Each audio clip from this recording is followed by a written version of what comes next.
हज के अरकान कितने दिनों पर मुश्तमिल है? 5। पहला कौन सा है? 8, दूसरा 9, तीसरा 10, 11 और 12। ये 5 अय्याम आपने याद रखने हैं। 8 जुल्हिज्जा, 9 जुल्हिज्जा, 10 जुल्हिज्जा, 11 जुल्हिज्जा, 12 जुल्हिज्जा। 8 जुल्हिज्जा का दिन हमने गुजारना है मिना में। वहां पढ़ेंगे 5 नमाजें। 5 नमाजें मिना में पढ़ना सुन्नत है। और पहली नमाज होगी जोहर। पहली कौन सी पढ़ेंगे? फिर असर, फिर मगरिब, अगली इशा और फिर फजर। ये फजर की नमाज हम अदा करेंगे तो ये कौन सी तारीख हो जाएगी? 9 जुल्हिज्जा। शाबाश। अच्छा, 9 जुल्हिज्जा का दिन it's the most important day of हज। यानी अगर आपको कोई कहता है कि हज किस दिन होता है, हज होता है 9 जुल्हिज्जा को। याद रखिएगा, हज का दिन कौन सा है? 9 जुल्हिज्जा। ये वकूफ अरफा, ये हज का रुकने आजम है, द मोस्ट इंपॉर्टेंट रुकन आप कह लें। हज के 3 फराइज हैं, एहराम पहनना, नियत करना और तवाफुज ज़ियारा, लेकिन रुकने आजम है वकूफ अरफा। तो वकूफ अरफा जो है ये मोस्ट इंपॉर्टेंट डे है। 9 जुल्हिज्जा का दिन आपने अरफात में गुजारना है। अच्छा, अब 9 जुल्हिज्जा अरफात में जब आप पहुंचेंगे तो वकूफ अरफा का जो वक्त शुरू होता है, जब जिसको कहें कि अरफात के दिन का वकूफ का वक्त शुरू होता है, जब जोहर का वक्त शुरू होता है ना, तो ये वक्त शुरू हो जाता है। सुभान अल्लाह। जैसे ही जोहर का वक्त शुरू हुआ, जितने लोग अरफात में एहराम की नीयत के साथ मौजूद हैं वो सब के सब हाजी हो जाते हैं। लेकिन अरफात से गुरूब आफताब तक नहीं निकलना है। जब तक गुरूब आफताब, मगरिब का टाइम ना हो जाए, आपने अरफात नहीं छोड़ना। जो उससे पहले निकल जाता है उस पर दम हो जाएगा। तो याद रहे, जोहर के वक्त में जोहर पढ़नी है, असर के वक्त में असर पढ़नी है। अपने अपने खैमों में पढ़ें या जमात कर लें और वहां इबादत करें, दुआएं करें। गुरूब आफताब से पहले पहले अरफात को नहीं छोड़ना है। अब जब गुरूब आफताब के बाद आप निकलेंगे तो अब जाना है मुजदलिफा। और मुजदलिफा पहुंचकर अल्लाह की शान देखें। अरफात में मगरिब का वक्त हो गया है मगर मगरिब पढ़ने की इजाजत नहीं है। अच्छा, मुजदलिफा में भी मगरिब और इशा पढ़ेंगे मगर इशा का वक्त शुरू हो जाने के बाद पढ़ेंगे। यानी इशा का वक्त शुरू हो गया, अब मगरिब और इशा पढ़ेंगे। और उसको मिलाकर पढ़ने का तरीका यह है कि मगरिब के पहले फर्ज पढ़ेंगे, फिर इशा के फर्ज पढ़ेंगे, फिर मगरिब की नवाफिल, मगरिब की सुन्नतें और नवाफिल, फिर इशा की सुन्नतें, वितर वगैरह अदा किए जाएंगे। अब ये रात है 10 जुल्हिज्जा की रात। सुबह 10 जुल्हिज्जा है। ये रात गुजारेंगे मुजदलिफा में और इस रात इबादत भी करेंगे।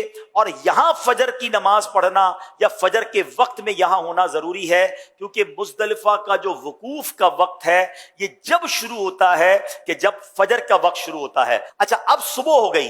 ये सुबह कौन सी है? कौन सी तारीख हो गई?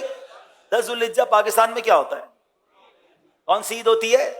बकरा ईद। हाजी देखो कैसे कमाल की ईद मना रहा होता है। लोग अच्छे अच्छे कपड़े पहने हैं, खुशबू लगाए घूम रहे होते हैं, एक दूसरे से ईद मुबारक कर रहे होते हैं। हाजी के एहराम भी मैला, उसके बाल भी बिखरे हुए, उसकी आंखें भी नींद से, थकन से चूर है। ये कैसी ईद है? वल्लाह ये सारी दुनिया की ईदों से अच्छी ईद।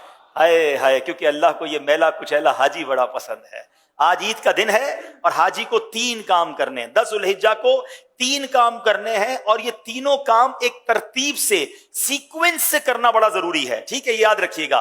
पहले हाजी ने क्या करना है? रमी करनी है। क्या करना है? इसको रमी करनी है शैतान को कंकरियां मारनी है, बड़े शैतान को। उस दिन एक ही जमरे को, एक ही शैतान को कंकरियां मारनी है, 7 पत्थर मारने हैं। रमी करने के बाद हाजी ने क्या करनी? कुर्बानी। क्या करनी है? अच्छा, रमी कर ली तो कुर्बानी, जो भी करने वाला है उसको बताएंगे मैंने रमी कर ली, वो उसकी कुर्बानी हो जाएगी।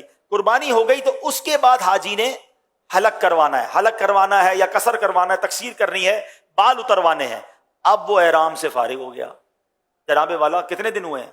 2.25 दिन तो हुए हैं। 10 जुल्हिज्जा, 8 को तो एहराम बांधा था और 10 को फारिग हो गया। ठीक है, तो नो टेंशन एट ऑल। अब सारी पाबंदियां खत्म हो गई हैं एहराम की। खुशबू भी लगाएं, सिले हुए कपड़े भी पहने, एंजॉय करें। सिर्फ एक पाबंदी बाकी है जो मर्द और औरत की पाबंदी है। अब जब तवाफुज ज़ियारा कर लेंगे वो पाबंदी भी खत्म हो जाएगी। तो टेंशन एहराम की नहीं लेनी है। 2.5 डेज, 2.25 दिन, 2.5 दिन में आप एहराम से ऑलमोस्ट फारिग हो जाएंगे। अब आपका एक बड़ा फर्ज बाकी है और वो क्या है? तवाफुज ज़ियारा। तवाफुज ज़ियारा उसका नाम जरूर है मगर चक्कर उसके भी साथ ही हैं। वो नॉर्मल तवाफ की तरह है मगर ये तवाफ ज्यादा इंजॉयबल है कि इस तवाफ में अब आप कपड़े पहने हुए हैं, अब आप एहराम में नहीं हैं, अब आप अपने लिबास के साथ बड़े सुकून से तवाफुज ज़ियारा करेंगे। और फिर एक वाजिब है, वो है हज की सई।